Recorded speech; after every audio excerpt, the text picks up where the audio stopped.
Mesdames et messieurs, vous avez compris, bonjour. Je vous ai fait un peu rire jusqu'à maintenant. Je vais vous inviter à fermer les yeux. Une petite pause. Le fond est souvent plus important que la forme. Chaque génération, sans doute, se croit vouée à refaire le monde. La mienne sait pourtant qu'elle ne refera pas. Mais sa tâche est peut-être plus grande. Elle consiste à empêcher que le monde ne se défasse. Albert Camus. Voilà maintenant 2 mois que j'ai fini mes études.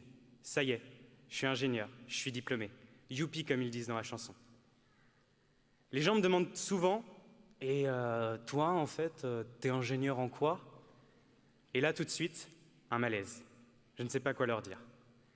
Comme bon nombre de mes camarades, alors que la situation climatique et les inégalités de notre société ne cessent de s'aggraver, que le GIEC pleure et que les êtres se meurent, je suis perdu.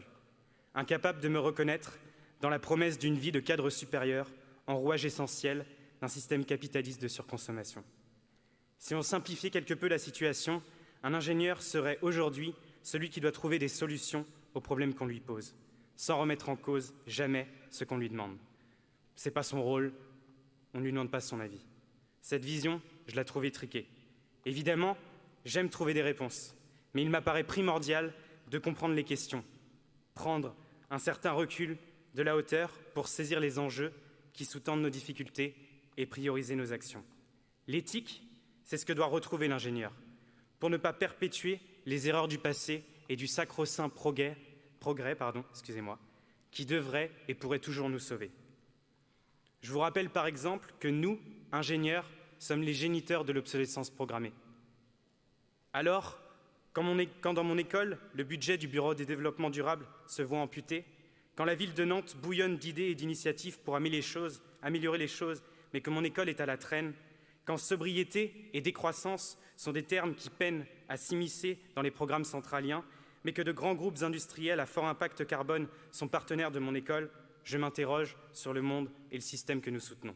Je doute et je m'écarte. Je me rappelle avec amusement le discours de notre directeur quand je suis arrivé en 2014. Ce dernier nous invitait à prendre la parole, à donner un rôle, un vrai, à l'ingénieur dans notre société, à faire entendre notre voix.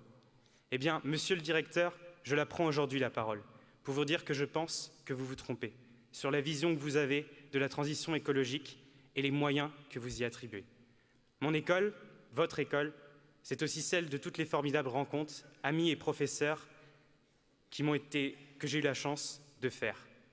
Je pense qu'il n'est pas trop tard pour faire de Centrale Nantes un laboratoire de solutions techniques, sobres et durables, de changer la donne et de co-construire un futur souhaitable où l'argent n'est plus la seule valeur.